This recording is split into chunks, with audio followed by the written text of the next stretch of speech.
सभी भाई बहन को नमस्कार। तो आप सब कैसे हैं? उम्मीद है आप सब लाजवाब जबरदस्त जिंदाबाद होंगे और अपनी पढ़ाई में एक बेहतरीन तरीके से जुटे होंगे। तो जैसा कि हमने जो है नंबर सिस्टम को समाप्त कर लिया है, हमारा नेक्स्ट चैप्टर जो है वो पूर्ण संख्याओं पर चार आधारभूत संक्रियाएं।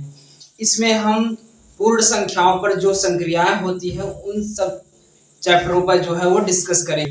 तो यहाँ देखते हैं पूर्ण संख्याओं पर सबसे छोटी पूर्ण संख्या क्या होती है। सबसे पहले हमको ये पता होना चाहिए छोटी सबसे छोटी पूर्ण संख्या जो होता है वो 0 होता है। तो ये आपको पता होना चाहिए। अगर आप पूर्ण संख्याओं पर चार आधारभूत संक्रियाएं पढ़ रहे हैं तो आपको पूर्ण संख्या के बारे में पता होना चाहिए। जो सभी प्राकृतिक संख्याएं होती हैं उसमें अगर हम 0 को भी ऐड कर ले रहे हैं तो पूर्ण संख्याएं बन जाती हैं। ठीक है, इसमें हम सबसे पहले देखेंगे संवरक नियम। क्या देखेंगे? संवरक नियम। संवरक नियम संवरक नियम क्या होता है? जैसे a plus B is equal C. यहाँ सिंपल सी बात, कोई भी नंबर को यदि हम ऐड कर रहे हैं या फिर a गुणे b इज इक्वल सी, या किसी नंबर को हम क्या कर रहे हैं? गुणा कर रहे हैं, तो क्या प्राप्त होता है? एक दूसरा प्रोडक्ट जो है वो प्राप्त होता है। जैसे यहाँ पे मान लीजिए 5 प्लस 6 बराबर कितना? तो यहाँ 11 प्राप्त होगा। और यहाँ पे देखेंगे 5 इंटू 6, तो यहाँ पे कितना होगा? आपका 30 हो जाएगा। तो इस तरीके से जो है इसको संवरक नियम कहते हैं। कहीं पे ये आपको दे देगा कि a plus B is equal C, तो बताइए ये नियम किस नियम के अंतर्गत आता है? तो आपको डायरेक्ट बता देना है कि संवरक नियम के अंतर्गत आता है। तो आगे हम देखेंगे क्रम विनिमय नियम। क्या देखेंगे? क्रम विनिमय नियम। क्रम विनिमय नियम।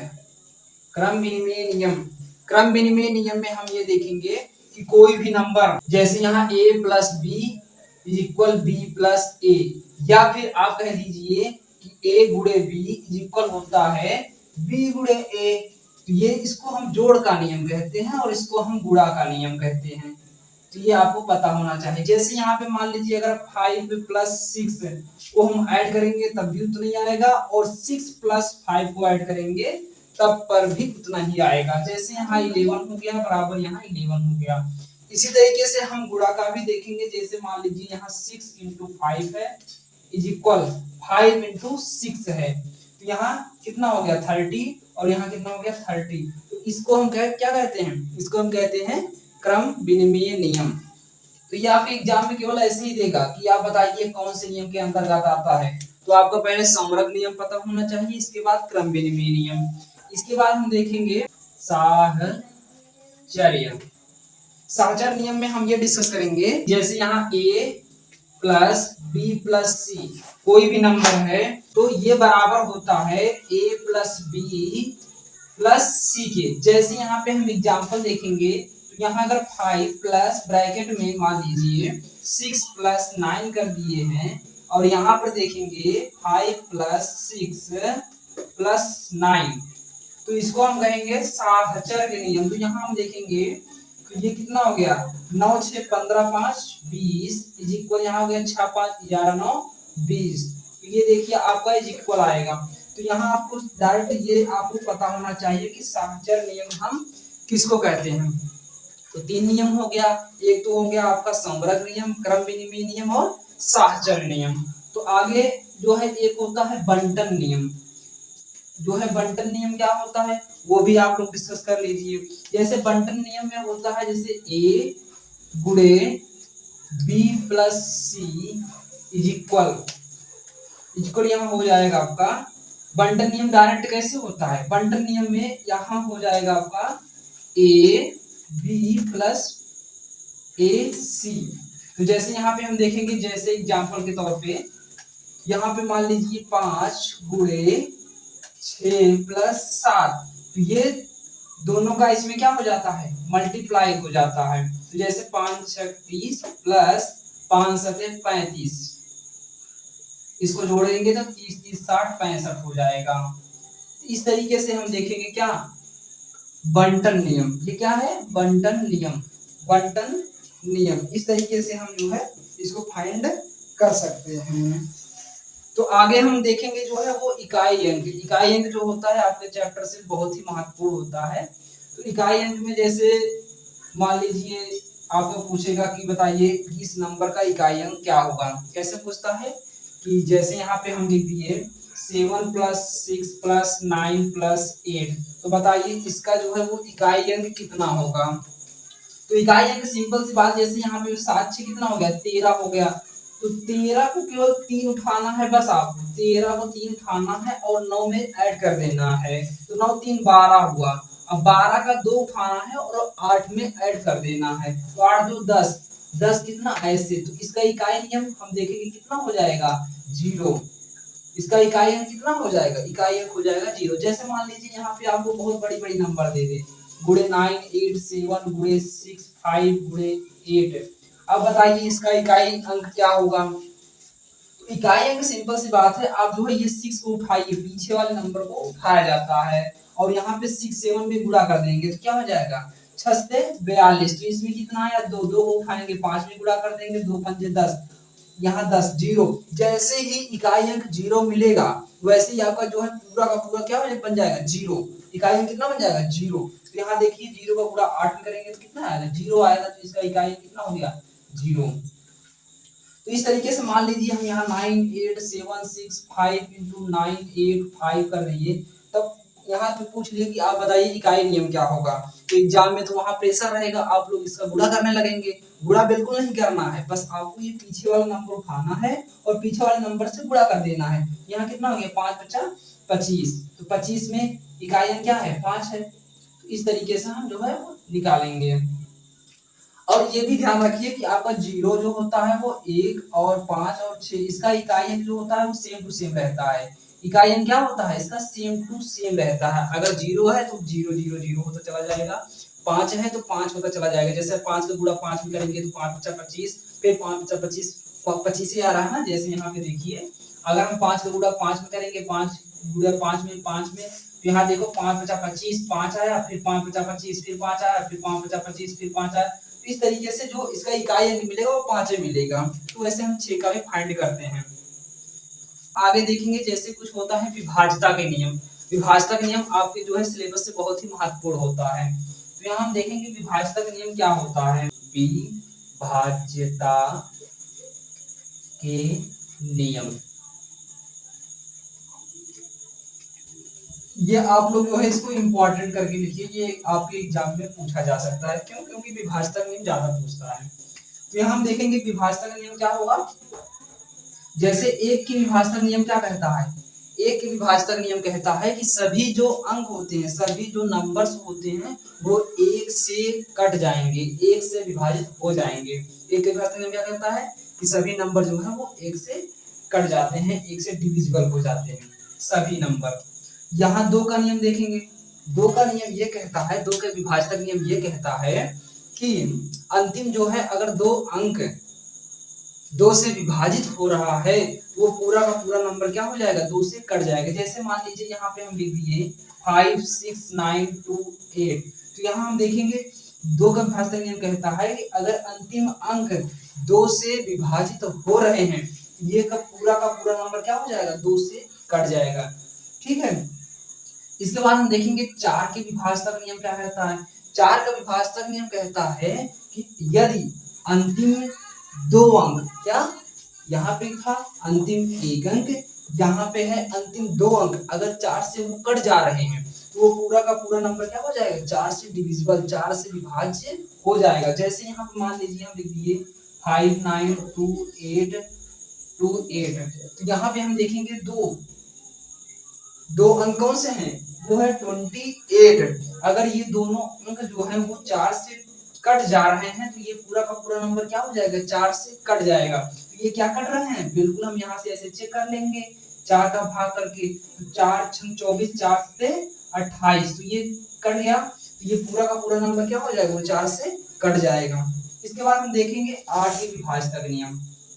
तो जब 2 के विभाज्यता का नियम पीछे 1 अंक कट रहा है, 4 के विभाज्यता का नियम पीछे का 2 अंक कटना चाहिए, और 8 के विभाज्यता का नियम कहता है कि पीछे का 3 अंक यदि कट रहा है तो वो 8 से जो है वो विभाजित हो जाएगा।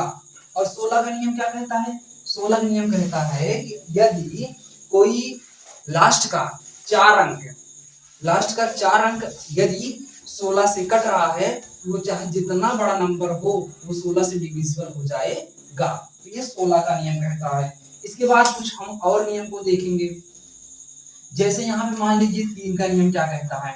3 का नियम कहता है कि संख्याओं का योग, जैसे मान लीजिए यहाँ पे 5 9 2 8 7 ये है, अगर इसको हम ऐड करेंगे, जैसे यहाँ पे देख लीजिए 9 5 14 2 16 8 24 24 7 कितना हो गया, 24 7 हो गया 31, 24 7 31, तो क्या 31 जो है वो 3 से कट जाएगा? बिल्कुल नहीं कटेगा। तो ये अगर 31 जो है वो नहीं कट रहा है तो ये पूरा नंबर जो है वो 3 से नहीं कटेगा। संख्याओं का योग अगर 3 से नहीं कटेगा तो ये पूरा का पूरा संख्या नहीं कटेगा।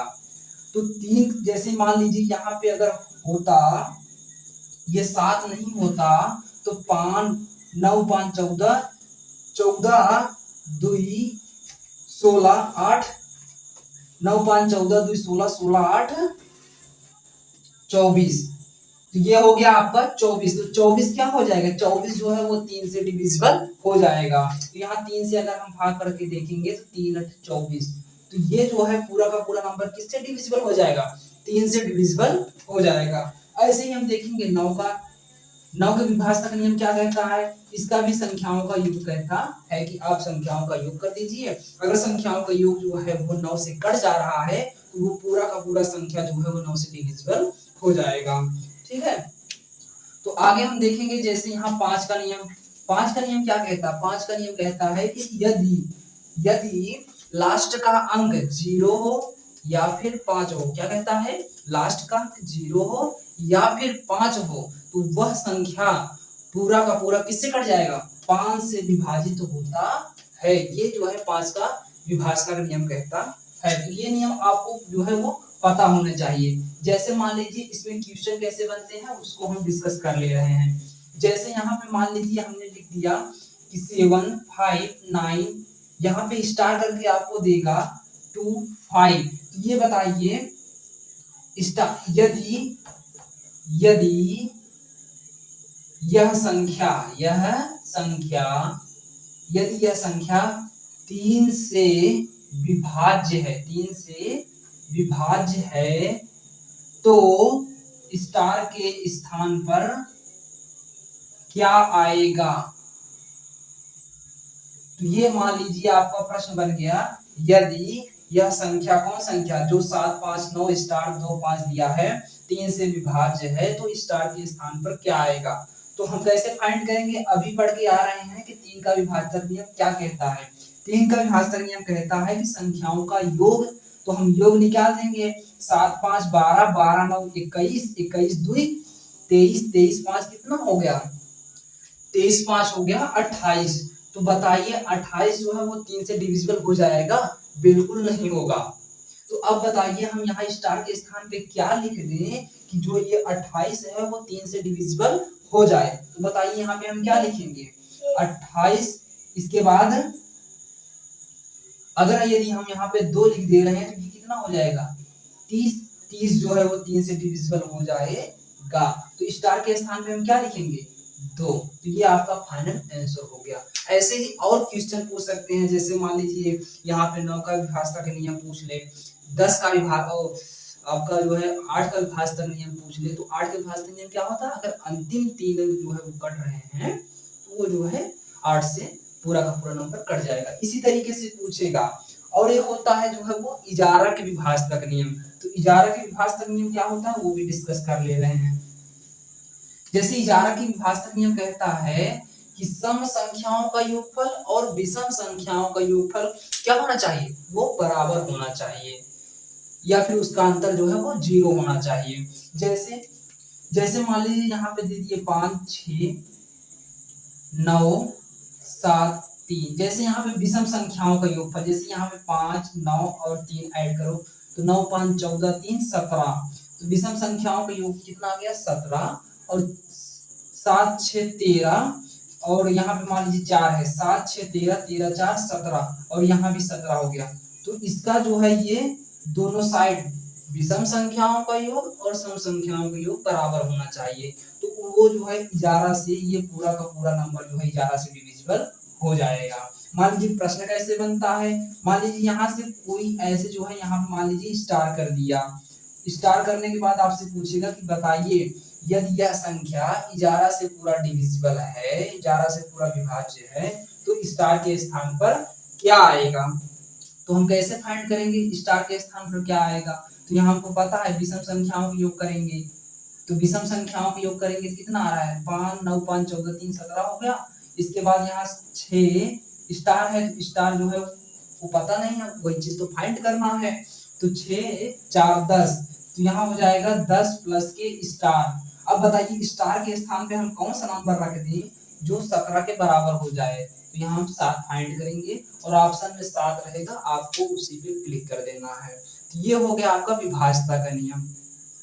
संभवतः आपको प्रश्न में ऐसे भी कुछ पूछा जा सकता है कि बताइए